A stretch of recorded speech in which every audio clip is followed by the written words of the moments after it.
Presumption, अगर उससे evidence से रिबट होता है तो हम मानेंगे कि ऐसा हुआ था, ये प्रिजम्पशन करेगा कोर्ट। नहीं सपोर्ट होता है तो सपोर्ट वाली चीजें मानेंगे। मतलब मे प्रिज्यूम में कोर्ट कोई प्रिजम्पशन नहीं करेगा, मे प्रिजम्पशन करेगा, मतलब दोनों पार्टी को राइट होगा एविडेंस पेश करने का। फिर डिसाइड होगा किसके ऊपर, उस एविडेंस के ऊपर। फिर सेल्फ प्रिज्यूम में कोर्ट सेल्फ प्रिजम्पशन करेगा कि हाँ ये फैक्ट ऐसा हुआ है, अब उसको रिबट करने का राइट मिलेगा एडवर्स पार्टी को, सिर्फ दूसरी पार्टी से एविडेंस की जरूरत नहीं, क्योंकि वो कोर्ट ने खुद मान लिया कि हाँ ऐसा हुआ है। फिर आता है कंक्लूसिव प्रूफ। कंक्लूसिव प्रूफ में कोर्ट ने मान लिया कि ऐसा ही है, इसमें कोई चेंज नहीं करना, किसी पार्टी को कोई राइट नहीं मिलेगा कि चीज के लिए एविडेंस प्रेजेंट करने के लिए। सेक्शन 4 हमने रिवाइज कर लिया। फिर थोड़ा सा आगे बढ़े सेक्शन 5। सेक्शन 5 में हम गए थे, वहां पे बताया गया था जो एविडेंस एक्ट है इसमें हम किन किन एविडेंस की बात करेंगे। वहां पे सीधा सीधा ये बोला गया कि एविडेंस में भी given of the fact in issue and the relevant fact. मतलब जो एविडेंस होंगे वो सिर्फ दो तरह के होंगे। कौन कौन से, या तो फैक्ट इन इशू के दिए जाएंगे या फिर रिलेवेंट फैक्ट के दिए जाएंगे। ठीक है, मतलब दो ही एविडेंस दिए जा सकते हैं। कौन कौन से, या तो फैक्ट इन इशू और रिलीवेंट फैक्ट। अब यहाँ पे रिलीवेंसी की बात पढ़ी थी हमने। रिलीवेंसी का मतलब क्या है, जो चीजें कनेक्टेड है किससे, फैक्ट इन इशू। क्योंकि रिलीवेंसी की हमने डेफिनेशन पढ़ चुके हैं कहां पर, सेक्शन 3 में। वहां सब क्लोज वगैरह कुछ नहीं, सिर्फ सेक्शन दिया गया। सेक्शन 3 में रिलीवेंसी की डेफिनेशन हम पढ़ चुके थे। क्लियर है सबको, रिवाइज कर रहे हैं, सिर्फ सब कर चुके हैं हम ऑलरेडी पहले ये। ओके, आने दो बाकी सबको। ठीक है, उसके बाद सेक्शन 5 में हमने पढ़ा था रिलीवेंसी। अब रिलीवेंसी के साथ हमने एक पॉइंट और कंसीडर किया था कि रिलीवेंसी और एक होता है एडमिसिबिलिटी। एडमिसिबिलिटी रिलीवेंसी में डिफरेंस क्या था हमने कल बताया था आपको। रिलीवेंसी का मतलब क्या है, जो चीजें कनेक्टेड है किससे, फैक्ट इन इशू से, किसी भी तरह से कनेक्टेड है, वो सारी चीजें क्या आएंगी, रिलीवेंस आएंगी। हेलो अविनेश, रिलीवेंसी मानी जाएगी मतलब जो सेक्शन 6 से लेकर के सेक्शन 55 तक किसकी बात करेगा, सिर्फ और सिर्फ रिलीवेंसी की। और एडमिसिबिलिटी बात कहाँ किया है इसमें, सिर्फ 136 में। बिल्कुल ठीक है साइना जी, 136 में कौन डिसाइड करेगा, जज और कोर्ट डिसाइड करेंगे किस चीज को, कि ये जो एविडेंस प्रेजेंट किया गया है ये एडमिसिबल है कि नहीं है। क्योंकि कई बार कुछ रिलीवेंट फैक्ट रिलीवेंट होते हुए भी एडमिसिबल नहीं होते, और कई बार रिलीवेंट ना होते हुए भी एडमिसिबल हो जाते हैं। इनके बारे में लॉन्ग क्वेश्चन देखेंगे प्रॉपर हम डिटेल में। इसके केसेस भी कुछ मैंने लिखवाए थे, शायद केस आपको, उम्मीद है केस आपको याद हो गए होंगे। सेक्शन 5 के सेक्शन 6 में हम पढ़ते रजिस्टाई। रजिस्टाई के बारे में आपने सबने कल डिटेल में देखा था, उसके हमने केस देखे थे, आरवेस्टी फोस्टर वाला। बाकी केस के नाम हमने नोट किए थे, कुछ वो याद कर लेना अच्छे से। ठीक है, अब थोड़ा सा आगे बढ़े। सेक्शन 7 हमने कल पढ़ चुके थे शायद, सेक्शन 7 भी। फिर हमने कहा था एक बार हल्का सा रिवाइज करेंगे। सेक्शन 6 समझ आएगा, forming part of the same transaction, जो लगते हैं कि एक ही ट्रांजेक्शन का भाग है, उसमें कुछ चेंज नहीं हुआ है, उन चीजों की बात करें। मतलब जो एक तरह से ये कंसीडर होता है उनको देखने के बाद कि ये एक ही ट्रांजेक्शन थी जिसका एक भाग है, वो अलग अलग नहीं थे दोनों चीजें। ठीक है, और फिर हमने इसके लिए पढ़ा था इंग्लिश लॉ और हिंदी लॉ में डिफरेंस क्या था, इंडियन लॉ और इंग्लिश लॉ में क्या है। इंग्लिश लॉ बात करता है कि जो ट्रांजेक्शन है यहाँ एक समयवार के जो भाग थे जो हमने रिलीवेंट माना गए थे, इसने सिर्फ उनको बोला गया था जो सेम टाइम और सेम प्लेस पे हुए थे। ठीक है, सेम टाइम और सेम प्लेस पे हुए थे। लेकिन इंडिया में जब इसको एक्सेप्ट किया गया तो इसको कैसे एक्सेप्ट किया गया था कि डिफरेंट टाइम और डिफरेंट प्लेस, सेम टाइम और सेम प्लेस दोनों पे हो सकता है, दोनों जगह हो सकता था। ठीक है, फिर सेक्शन 7 में आते हैं। सेक्शन 7 अगर डायरेक्ट ही देखा जाए, डायरेक्ट आपका देखो सेक्शन 7, अब आगे बढ़ रहे हैं हम, जो कल नहीं थे, हमने सब कुछ रिवाइज किया है स्टार्टिंग से। सेक्शन 7 बात करें, fact which are occasion, cause और इफेक्ट, फैक्ट इन इशू। मतलब जो फैक्ट इन इशू के, जो फैक्ट इन इशू है मतलब जो विवादक तथ्य है जिसकी हम बात करें, उसके किस चीज की बात करें, उसके ओकेजन की, कॉज की और इफेक्ट की बात करें, किस चीज के, फैक्ट इन इशू। मतलब फैक्ट इन इशू जो घटित हुआ है उसका कॉज क्या था, उसका इफेक्ट क्या हुआ उसके घटने का। ठीक है, और उसके ओकेजन कैसे मिला था, क्या ओकेजन मिला था, उन सारी चीजों की बात करें कि ये सब चीजें जो उस फैक्ट इन इशू के साथ किस तरह से जुड़ी हुई है, मतलब कॉज के थ्रू जुड़ी हुई है, ओकेजन के थ्रू जुड़ी है, या फिर उसके इफेक्ट के थ्रू जुड़ी है, वो सब क्या होंगे, रिलीवेंट माने जाएंगे। हिंदी में पढ़ लेते हैं एक बार। वे तथ्य सुसंगत है जो सुसंगत तथ्यों के या विवादक तथ्यों के निकटवर्ती या अन्यथा प्रसंग हेतु परिणाम, या जो उस वस्तु घटित होने वाले जिसके अंतर्गत घटित हुए हैं, जिससे घटना के समयवार का अवसर दिया गया है। देखो ये तो थोड़ा सा अजीब हो जाता है, आप नॉर्मल समझो। ये किसकी बात करें, जो फैक्ट इन इशू है जिसको आपको डिसाइड करना है, ठीक है, उसके साथ जो जुड़ी हुई चीज है, किसके द्वारा जुड़ी गई। सबसे पहले हमने 6 में पढ़ा था जो उसी का भाग था एक तरह से, मतलब उसके साथ बिल्कुल प्रॉपर जुड़ा हुआ था, वो पढ़ लिया। अब ये बात करो उससे अलग, मतलब forming part of same transaction नहीं है वो, लेकिन फिर भी जुड़ा हुआ किस तरह से, जो फैक्ट इन इशू है उसका इफेक्ट क्या हुआ था, वो इफेक्ट भी रिलेवेंट माना गया था। फिर थोड़ा सा आगे बढ़े, इसने बोला उसके ओकेजन कैसे था, क्या ओकेजन मिला था उसको, वो चीज़ें भी रिलेवेंट मानी जाएंगी। फिर उसने थोड़ा सा आगे देखा, उसने बोला उसका कोज क्या था, क्या कोजेज ऐसे हुए थे, में कोजेज वगैरह भी सारे क्या माने जाएंगे, रिलेवेंट माने जाएंगे। क्लियर है? ओके, अब हम बात करते हैं, आप नोट कर दीजिएगा ingredient of section 7 of evidence act. Section 7 होने के लिए क्या क्या चीज़ें की जरूरत है, मतलब सेक्शन 7 को अगर निचोड़ा जाए पूरा, उसको जैसे ऐसे भिगो के कपड़ा निचोड़ते हैं ना, सेक्शन 7 को पूरा निचोड़ोगे संतरे की तरह, उसका जूस निकालोगे तो क्या निकलेगा उसके अंदर से, वो पढ़ रहे हैं हम। संतरे वाला एग्जाम्पल याद है ना टीबी एक्ट का, वो संतरा जो आपको बेचा गया था, आपने उसको निचोड़ा, वो सेक्शन 7 था। अब उसको निचोड़ने के बाद क्या क्या आपको मिला है, अब लिखो जल्दी से। The occasion, number 1 occasion. Number 2 लिखिए वी शो द कोज, जो कोज दिखाता है उस फैक्ट इन इशू का कोज क्या रहा था।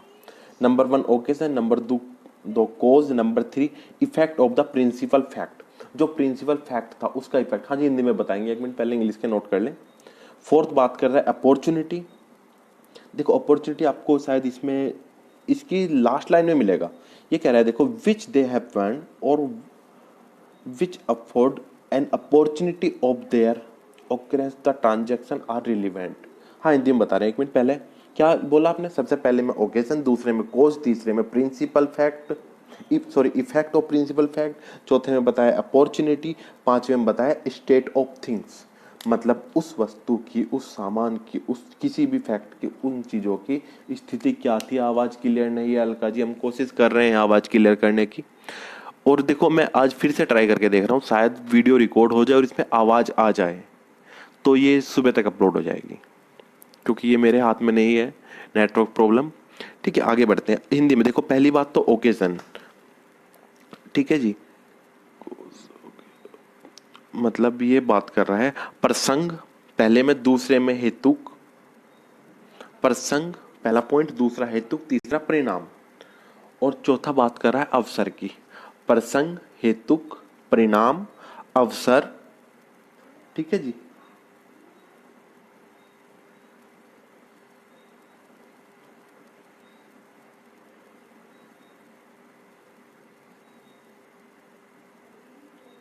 वस्तु वस्तु स्थिति, क्या क्या लिखा हमने, प्रसंग, हेतुक, परिणाम, अवसर, वस्तु की स्थिति। और ये जो चार दो पॉइंट लिखवाए हमने, फोर्थ और फिफ्थ, यही प्री में पूछे जाते हैं जो आपको डायरेक्ट नहीं मिलते।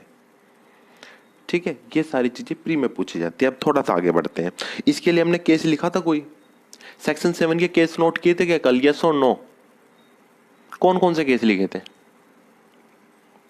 चलो कोई बात नहीं, जो नए हैं उनके भी नोट डाउन हो जाएंगे। आर वर्सी रिचर्डसन लिखा था, रिचार्डसन, ओके ठीक है, नोट कीजिए आर वर्सी रिचार्डसन, इसमें लिखिए। देखो क्या हुआ था, एक लड़की थी जो एक कॉटेज में रहती थी, अकेले रहती थी। अब उसका पता चला कि वो अकेली रहती है वहां पे।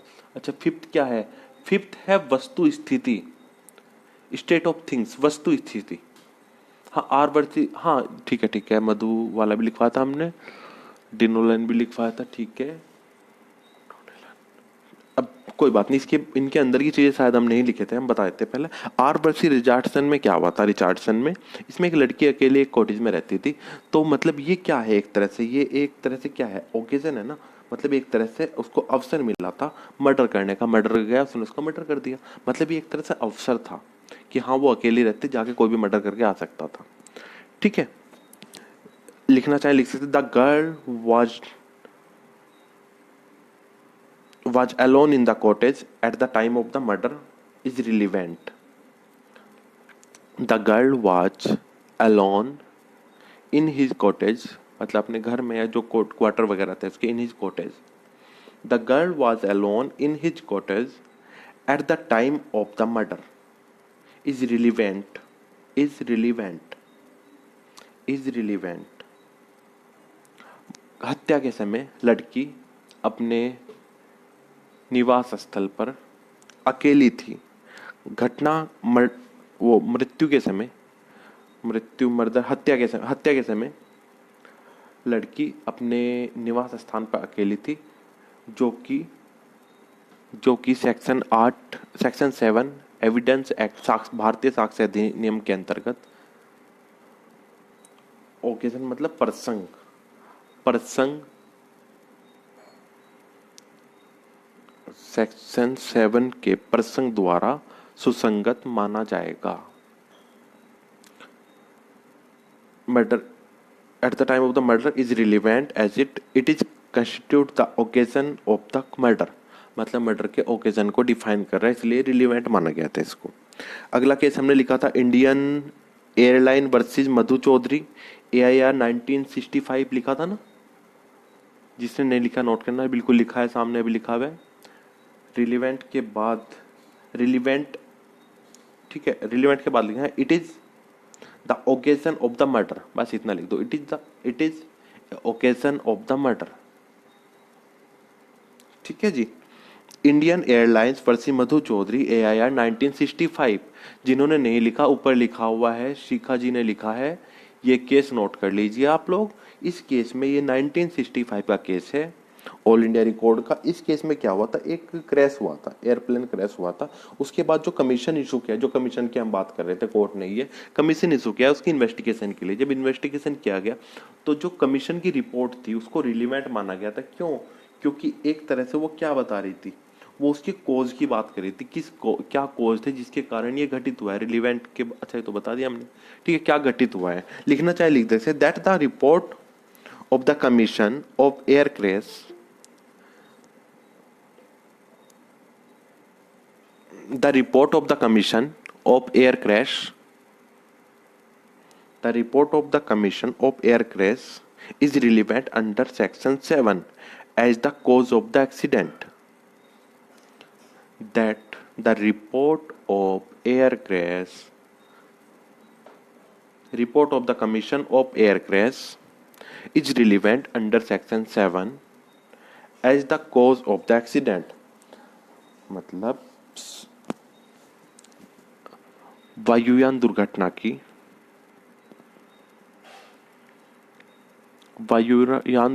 की जांच की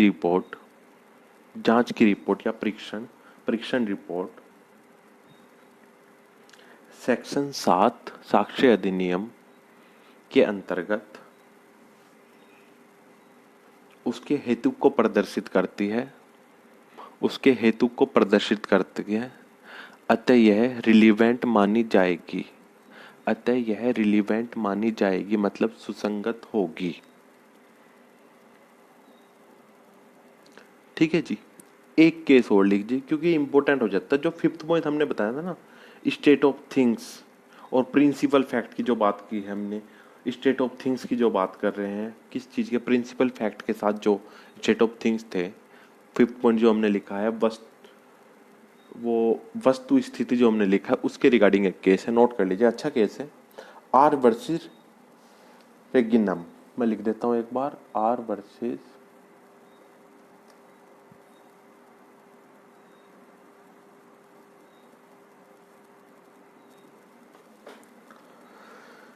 ठीक है जी, ये केस नोट कर लीजिए, आर वर्सेस रेगिनम।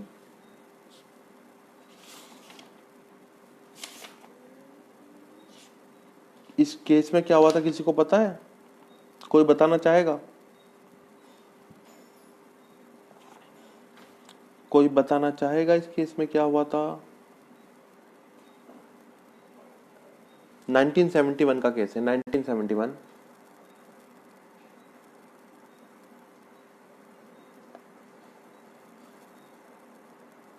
हाँ जी बिल्कुल यही है। अच्छा, ये किसी ने, वैसे ये बताइए पहले, आवाज आ रही है ना मेरी सबको? आवाज तो आ रही है ना, या ऐसे ही बैठे हैं कुछ लोग, आवाज नहीं आ रही हो तो? ओके। अच्छा, जो ये नेटवर्क प्रॉब्लम है ना, इसका कुछ सोल्यूशन निकालते हैं कल। नेटवर्क के कारण, हाँ ये समझ रहा हूँ मैं, नेटवर्क के कारण काफ़ी लोगों को प्रॉब्लम हो रही है, और प्रॉब्लम ये हो जाएगी कि नेटवर्क के कारण छूटती रही क्लासेस तो बेकार हो जाएगा। जैसे अभी बहुत से लोग क्या कर रहे हैं, नेटवर्क के कारण बार बार रिमूव होए जा रहे हैं अपने आप, फिर ऐड हो रहे हैं, वो भी थोड़ा सा इशू चल रहा है। कोई बात नहीं, कल इसको सॉल्व करेंगे, कोशिश करेंगे किसी और मेथड के थ्रू क्लासेज अपलोड करा दी जाए। ठीक है, कोशिश करते हैं कुछ ऐसा हो जाए क्लियर नहीं आ रही है। हाँ जी, हमें समझने क्लियर नहीं आ रही। ये क्लास अपलोड होगी, कोशिश करेंगे आवाज़ आ जाए इस बार क्लासेस में, क्योंकि ये ऐप की प्रॉब्लम है। अच्छा, जो आर वर्सी रैगिंग था ना, इसमें क्या हुआ था, एक पर्सन ने गोली मार दी अपनी वाइफ को, एक पर्सन ने अपनी वाइफ को गोली मार दी, वो मर गई। फिर उसने बोला ये तो एक्सीडेंट था।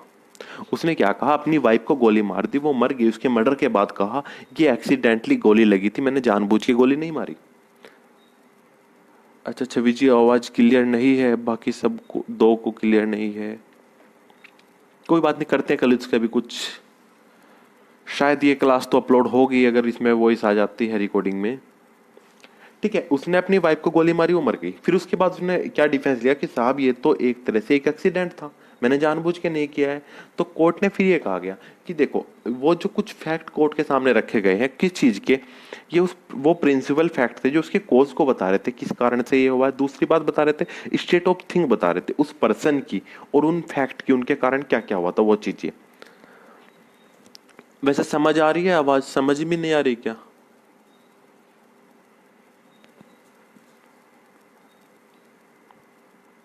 समझ आ रहा है वैसे मैं क्या बोल रहा हूँ?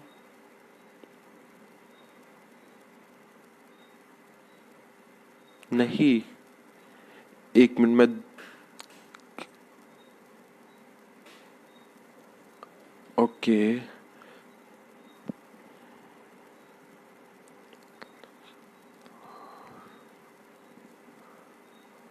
नेटवर्क इशू है सर, वॉइस बहुत कम है।